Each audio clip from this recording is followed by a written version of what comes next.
100 days of war in 100 seconds.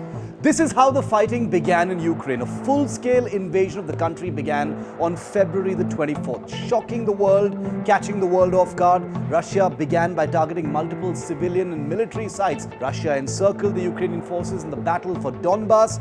4 missiles hit military infrastructure in the Yavoriv area of western Ukraine. Russian forces attacked the Zaporizhia nuclear power plant, Europe's largest. President Zelensky emerges as a global war hero right through. 11 million Ukrainians left their nation.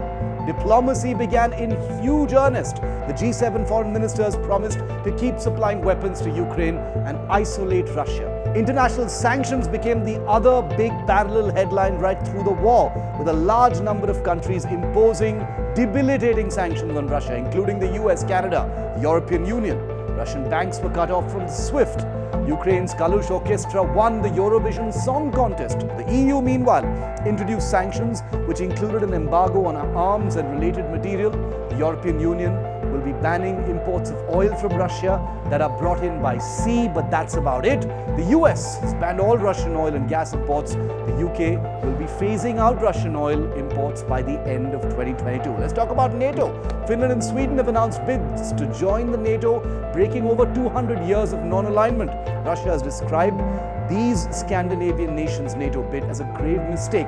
Turkey has set demands for Finland and Sweden's NATO membership. All of this will fall out, remember, of the Ukraine war, saying it wanted the two countries to end support for the Kurdish armed groups on their territory. The sanctions imposed on Russia have triggered an oil shortage, fuel crisis, fertiliser crisis, crude oil around the world.